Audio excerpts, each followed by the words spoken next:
En términos muy simples, un instrumento de planificación territorial se refiere en general a cualquier mecanismo o herramienta que permita regular el territorio. ¿Ya? Es como la manera que se define de manera general a todos estos tipos de instrumentos. Los instrumentos de planificación territorial tienen distintas escalas, ¿ya? Y esto están establecidas en el artículo 2.12 de la Ordenanza General de Urbanismo y Construcciones, y van desde lo más macro a lo más micro, ¿ya? La escala más grande es en el fondo el Plan Regional de Desarrollo Urbano, que regula a nivel de región. Luego vienen los planes reguladores intercomunales o metropolitanos, como por ejemplo el que tenemos, metropolitano que tenemos por ejemplo en la región metropolitana, famoso PRMS, Plan Regulador Metropolitano de Santiago, que regula varias comunas, por eso son intercomunales o metropolitanos, un área metropolitana. Luego tenemos los planes reguladores comunales, que en el fondo obedecen al ordenamiento territorial de las comunas, y finalmente tenemos los planes seccionales, que son planes chiquititos dentro de un plan regulador, por ejemplo, comunal, que se establece un plano especial, un plan especial donde se establecen ciertas normas definidas al efecto, ¿ya? Entonces, lo primero que hay que señalar es que hay distintas escalas de instrumentos de planificación territorial, y estos se regulan su creación, elaboración y efectos en la Ley General de Urbanismo y Construcciones, que es un decreto con fuerza de ley, el número 458, y tiene a su vez su regulación reglamentaria en la Ordenanza General de Urbanismo y Construcciones,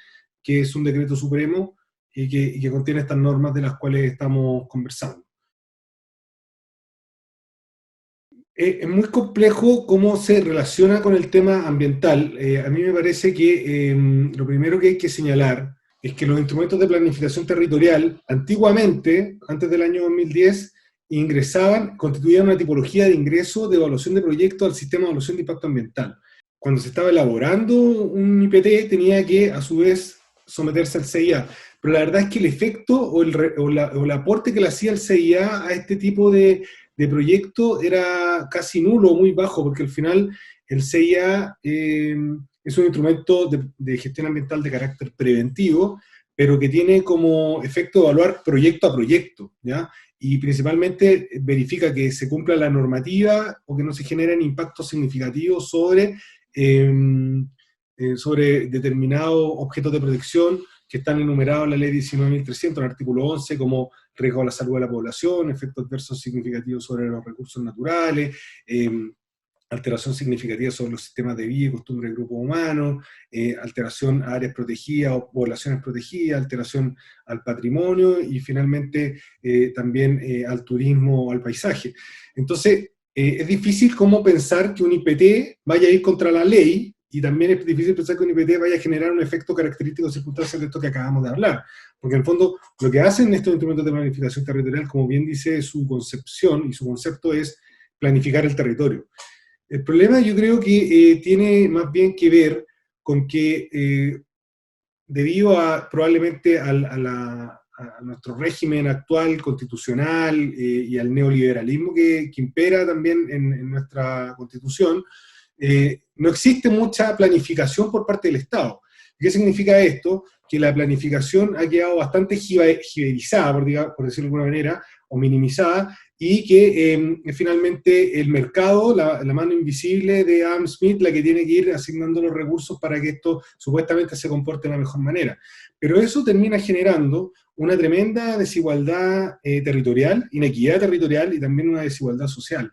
Porque en todos aquellos lugares que no están regulados por un instrumento de planificación territorial, principalmente en el área rural, que es la mayor parte del territorio de nuestro país, finalmente donde se pueden emplazar proyectos que son contaminantes o que generan impactos y externalidades negativas potentes frente a comunidades que generalmente no tienen recursos o que no tienen los conocimientos como a poder oponerse o hacerse escuchar frente a grandes proyectos de inversión.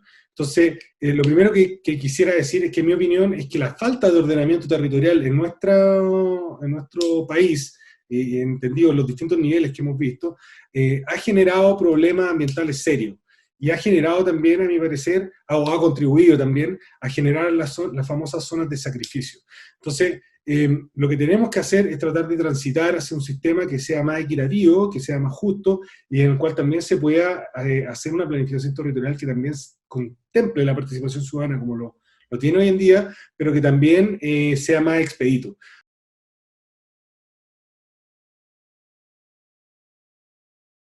Esto queda entregado a los municipios. Entonces va a depender en gran parte de las prioridades que tengan los municipios, de los recursos que tengan los municipios, de las posibilidades que tengan de hacer estos cambios, porque la verdad es que no es fácil, ni tampoco es barato hacer estos cambios o dictar nuevos instrumentos de planificación territorial. De hecho, muchos municipios postulan a fondos que entregan los gobiernos regionales para poder hacer estas actualizaciones. A veces se los ganan, a veces no se los ganan. De repente, municipios como Pirque, que es más rural, el tema de la planificación territorial no es tan importante porque en el fondo, en el área rural, ellos tienen su uso agrícola más regulado. O sea, el problema es cuando empezamos en áreas que no están dentro del límite urbano que son áreas rurales, ¿no es cierto? Se empiezan a instalar proyectos de equipamiento o de vivienda, de grandes proyectos habitacionales que están al margen de la planificación territorial y generan nuevos núcleos urbanos que, bueno, ahí al final hay que hacer toda una tramitación que se conocía antes como el cambio de uso suelo, del artículo 55 de la Ley General de Urbanismo y Construcción, que hoy en día se conoce como el Informe Favorable de Construcción. Pero claro, al final debiera existir en la norma, lo que dices tú, o sea, una obligación a actualizar los instrumentos de planificación territorial o a revisar al menos estos cada 5 años o cada cierto periodo que permitiera justamente hacer estos ajustes. Hoy en día se incorporó una norma para actualizar en el fondo, para actualizar los IPT de manera más expedita, pero eso claramente se incorporó en la Ley General de Urbanismo y Construcciones a raíz de la modificación que incorpora la Ley de transparencia en el mercado de suelo, pero eso todavía no ha sido regulado, porque tiene que ser regulado en la UC y luego poder ser implementado. Entonces todavía estamos al debe con ese procedimiento que podría venir a resolver un poco esto que estamos conversando. Pero claramente un IPT que regula normas del año 41 está absolutamente obsoleto. O sea, pero imagínate por otro lado el PRMS original, que ha sufrido modificaciones, pero el PRMS original data del año 1994. O sea, el PRMS es anterior a la Ley General de Bases del Medio Ambiente. Es un IPT que es absolutamente anacrónico y que se le ha ido parchando con modificaciones, vamos en la modificación ciento y tanto, y que cuesta un montón sacar una modificación. El caso más paradigmático de aquello es la modificación del PRMS 100, que estuvo, no sé, más de 6 años en tramitación entre lo que fue la evaluación ambiental y luego su aprobación en la Contraloría General de la República. Y claramente con ese tipo de procedimientos se pierde todo tipo de eficiencia y efectividad, y también es un desincentivo a la autoridad y a las comunidades para poder hacer y presentar modificaciones que muchas veces se requieren en los territorios. Por ejemplo, poder regular, no sé, a nivel regional, que existan no solamente vialidades, sino que también ciclovías, por decirte algo, pero que sean integradas, pues no que una llegue hasta, se acabó la comuna y se acabó la ciclovía. O sea, es absurdo que no haya una mirada como de planificación más integrada.